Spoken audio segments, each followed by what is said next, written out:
दोस्तों, एक पल रुको, सोचो कि तुमने अभी अभी अपना सबसे अच्छा दोस्त खोया है।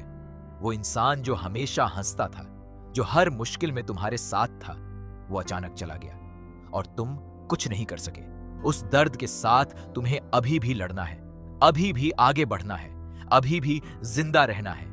यही है attack on Titan season 4 episode 7 की कहानी, जिसका नाम है असॉल्ट। ये एपिसोड ग्रीफ का है, ये एपिसोड एंगर का है और ये एपिसोड उस सवाल का है जो साशा की मौत के बाद हर किसी के मन में है कि यह सब किस लिए हो रहा है। तो चलो शुरू करते हैं। पिछले एपिसोड में साशा की मौत हुई थी।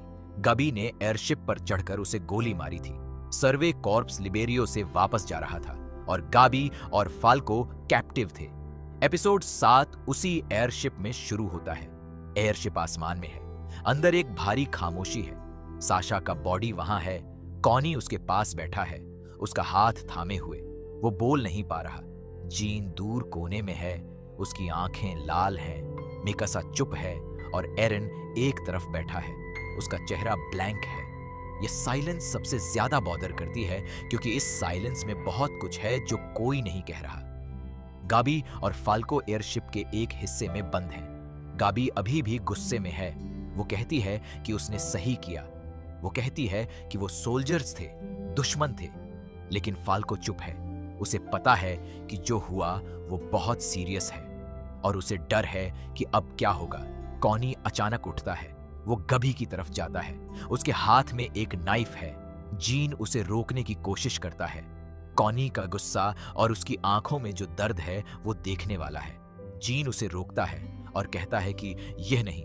कॉनी रुक जाता है, लेकिन उसकी आंखों में वो पेन है जो कभी नहीं जाएगा। साशा उसकी बचपन की दोस्त थी।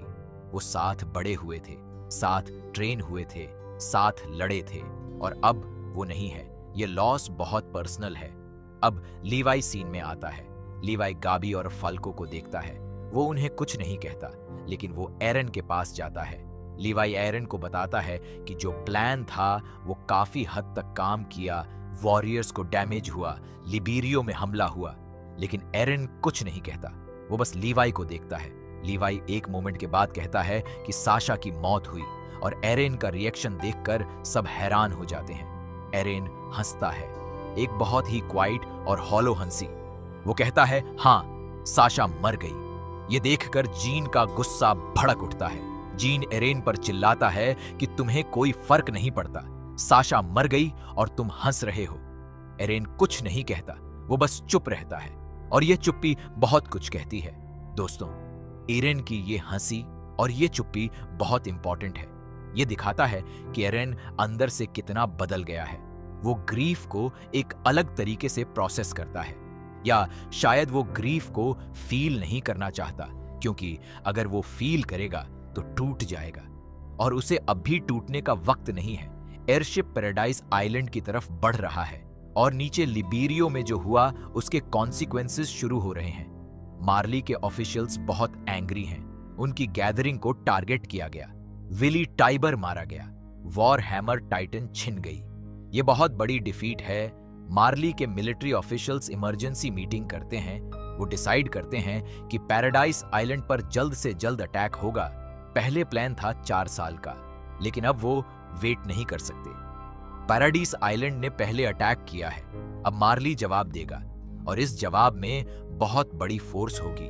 दुनिया के कई देश अब मार्ली के साथ हैं। विली टाइबर की डेथ ने उन्हें यूनाइट किया है पैराडाइज आइलैंड के खिलाफ। यह सिचुएशन बहुत डेंजरस है पैराडाइज आइलैंड के लिए। एयरशिप पैराडाइज आइलैंड पहुंचता है और वहां हैंगे और आर्मिन एक बड़ी डिस्कशन करते हैं। आर्मिन कहता है कि एरन ने जो किया वो यूनिलैटरल था, यानी उसने अकेले डिसाइड किया, बिना किसी से पूछे, बिना किसी परमिशन के। यह पैराडाइज आइलैंड की मिलिट्री के रूल्स के खिलाफ है। हैंगे अग्री करती है, लेकिन साथ ही वो यह भी कहती है कि एरन के इस अटैक ने कुछ इंपॉर्टेंट हासिल किया।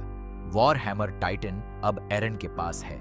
मार्ली को एक बड़ा झटका लगा है, लेकिन सवाल यह है कि आगे क्या होगा। एरन को उसके एक्शंस के लिए अकाउंटेबल होना होगा। आर्मिन कहता है कि एरन के साथ बात करनी होगी। समझना होगा कि वो क्या सोच रहा है, कहां जाना चाहता है, क्या प्लान है उसका। क्योंकि अगर एरन अकेले डिसीजंस लेता रहा तो पैराडाइज आइलैंड एक और बड़े खतरे में पड़ सकता है।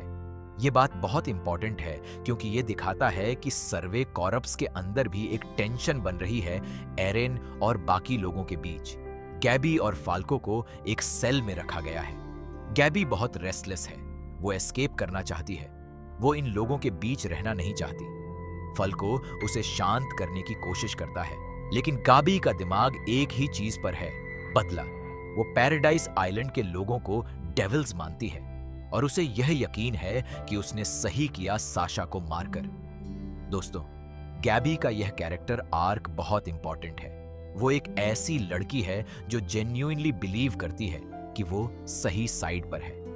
उसे ये नहीं पता कि पैराडाइज आइलैंड के लोग भी इंसान हैं, जैसे मार्ली ने उसे सिखाया है। लेकिन धीरे धीरे वो सच सामने आएगा और जब आएगा तो गाबी के लिए सब कुछ बदल जाएगा। फाल्को एक ऐसा इंसान है जो ऑलरेडी देख सकता है कि कुछ गलत है। वो यहाँ के लोगों को देखता है, वो ऑर्डिनरी लोग हैं, वो डेविल्स नहीं हैं। फाल्को के मन में सवाल उठते हैं, लेकिन वो गाबी से कहता नहीं क्योंकि गाबी अभी सुनने की स्थिति में नहीं है। एरन को एक रूम में रखा गया है, वो बेसिकली अंडर अरेस्ट है और उसके पास आती है हैंगे। हैंगे उससे पूछती है कि एरन, तुमने यह अकेले क्यों किया? एरन कहता है कि वो वेट नहीं कर सकता था। हैंगे पूछती है कि क्या तुम्हें पता था कि इसकी कीमत क्या होगी? एरन चुप रहता है। हैंगे कहती है कि साशा मर गई। एरन, ये तुम्हारी वजह से हुआ। एरन की आंखों में एक फ्लैश आता है दर्द का, लेकिन वो कंट्रोल करता है।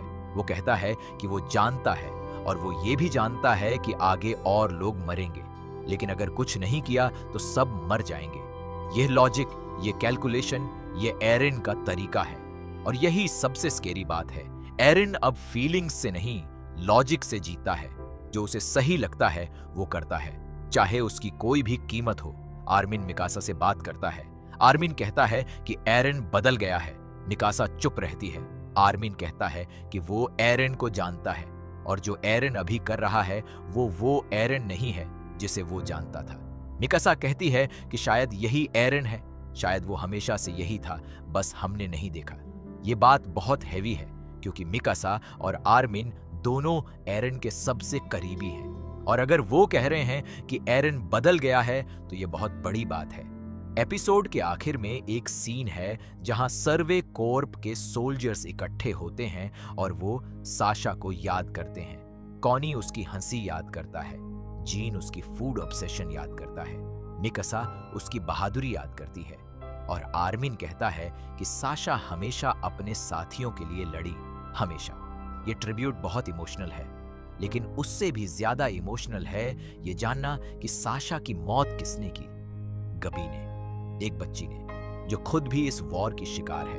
दोस्तों, एपिसोड 7 असॉल्ट एक ऐसा एपिसोड है जो एक्शन कम देता है लेकिन इमोशन ज्यादा। ये एपिसोड साशा की मौत का आफ्टरमैथ है। ये एपिसोड दिखाता है कि वॉर की सबसे बड़ी कीमत क्या होती है, ग्रीफ। वो दर्द जो लड़ाई के बाद आता है, जब बुलेट्स रुक जाती हैं, जब टाइटन्स शांत हो जाते हैं, जब आसमान साफ होता है, तो वो दर्द सामने आता है। साशा नहीं है और उस नहीं है को एक्सेप्ट करना सबसे मुश्किल काम है। कॉनी के लिए, जीन के लिए, मिकासा के लिए और एरेन के लिए भी, चाहे वो दिखाए नहीं। ये एपिसोड ये भी बताता है कि आगे का रास्ता बहुत मुश्किल है। मार्ली तैयार हो रहा है, पैराडाइज आइलैंड को डिफेंड करना होगा और एक इंटरनल कॉन्फ्लिक्ट भी है एरन और बाकी सर्वे कॉर्प के बीच। ये कॉन्फ्लिक्ट आगे और बड़ा होगा और उस कॉन्फ्लिक्ट में हार्ड डिसीजंस होंगे जो किसी को पसंद नहीं आएंगे, लेकिन करने होंगे। यही है जिंदगी और यही है वॉर। साशा को याद रखना दोस्तों, क्योंकि वो इस शो की सबसे इनोसेंट कैरेक्टर थी और उसकी मौत यह याद दिलाती है कि कोई भी सेफ नहीं है, कोई भी इस वॉर में, इस दुनिया में। अटैक ऑन टाइटन यही बताता है और यही सुनना सबसे मुश्किल होता है।